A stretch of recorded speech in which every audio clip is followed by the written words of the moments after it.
How's it going? My name is Christopher. So today we are looking at one of the key concepts in business.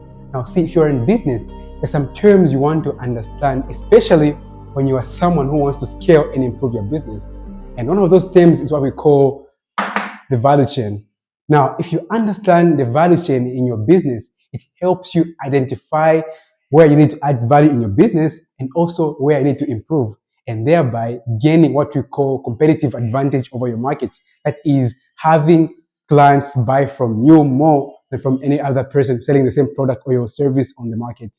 So if that's something you want, please stick around, because what I'm going to explain in this video is something that's going to help your business, right? So the value chain is a term that was developed by an economist in America called Michael Porter. Now, he split this value chain into two parts.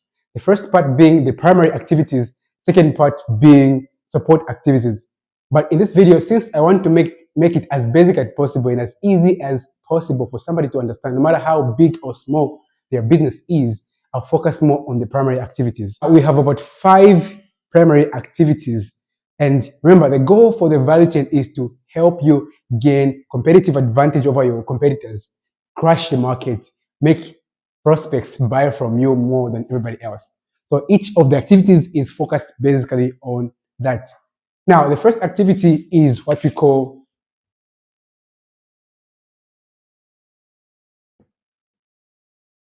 inbound logistics. Inbound logistics. So this basically means how you handle raw materials, right? How you handle raw materials. Just write that down. Now, let's say you are in a fast food business. So the raw materials for a fast food business would be potatoes, chicken, and just everything that makes your product, right? Now, how you gain advantage over your competitors using inbound logistics is finding a supplier that can give you the raw materials for cheaper. Because the lower you order the raw materials at, the lower you price your product. And so you gain advantage based on price. If you find that it's hard for you to find a supplier that can give you the raw materials at a price that is cheaper than everybody else in the market, then you can gain advantage using activity number 2, which we call operations. This is basically just turning those raw materials into finished products.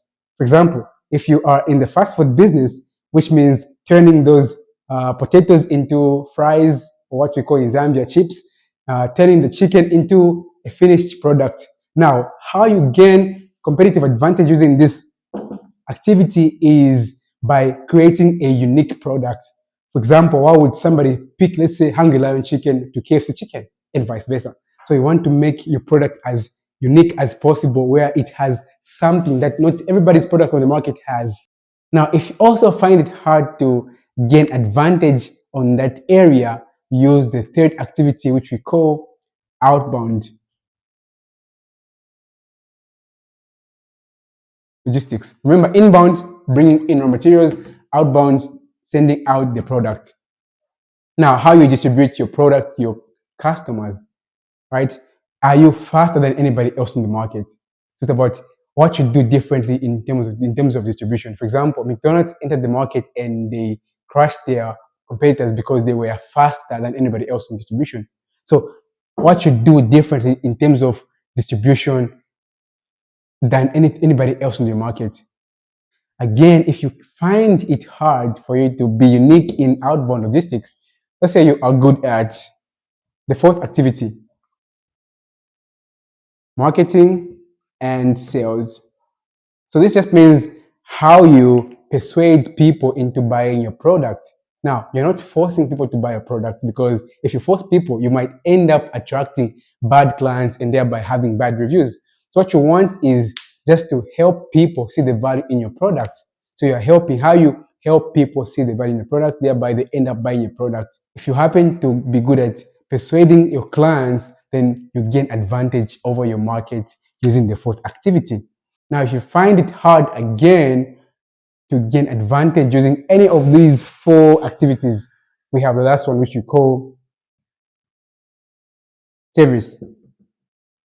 Think of this as after sales support, how you handle your clients after they have purchased, right? For example, let's say how you handle reviews, how you handle, let's say, referrals, how you handle, let's say, feedback, right? How you handle, let's say somebody asks for your refund. How do you handle that, right? Because some policies might be good and some might not be good. For example, if you have a policy that says no refunds, sometimes it might be good, sometimes it might not. Think about what you are liking in your business. Which of these can you improve in your business as of now? And comment below. Let me know what you think. And also, if you want me to talk about the support activities, you can let me know in the comment section. Don't forget to subscribe to my channel because that's the only way I get to feel appreciated and motivated to make more videos like this.